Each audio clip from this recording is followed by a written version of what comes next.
सध्या सुरू असलेल्या मुसळधार पावसामुळे उल्हास नदी वाहत चालली आहे. नदीची पातळी वाढल्याने खबरदारीचा उपाय म्हणून नवीन पूल वाहतुकांसाठी बंद करण्यात आला आहे. मात्र इथेच अनेक गंभीर प्रश्न उपस्थित होत आहेत. ज्या जुन्या पुलाला तपासणीनंतर धोकादायक घोषित करण्यात आलं होतं, तो पूल आजही वाहतुकांसाठी सुरू आहे आणि दुसरीकडे नागरिकांच्या सुरक्षेसाठी बांधलेला नवीन पूल मात्र पाऊस पडताच बंद करावा लागत. मग हा नेमका कसला विकास? जर नवीन पूल प्रत्येक वेळी नदी भरली की बंदच करावा लागणार असेल तर त्याचा उपयोग तरी काय?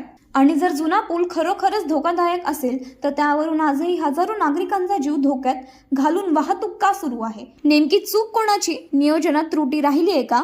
पुलाची उंची, रचना आणि भविष्यातील पूरस्थितीचा विचार झाला नव्हता का? की फक्त पूल उभारून काम पूर्ण झाल्याचं दाखवलं गेलं?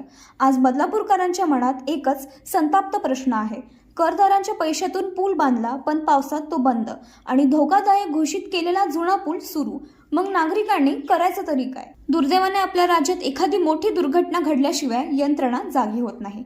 प्रशासनाला जाग येण्यासाठी एखाद्या निष्पाप जीव जाण्याची वाट पाहायची आहे का? बदलापूरकर आता उत्तर मागत आहे. पुलावर फक्त वाहतूक नाही तर हजारो नागरिकांचा विश्वास अडकला आहे आणि तो विश्वास परत मिळवायचा असेल तर जबाबदारांवर कारवाई आणि कायमस्वरूपी उपाययोजना होणे गरजेचे आहे. नाहीतर हा प्रश्न कायम राहणारच. नागरिकांनी करायचं तरी काय? प्रतिनिधी शीतल ताडेसोबत बदलापूर न्यूज चॅनल, बदलापूर.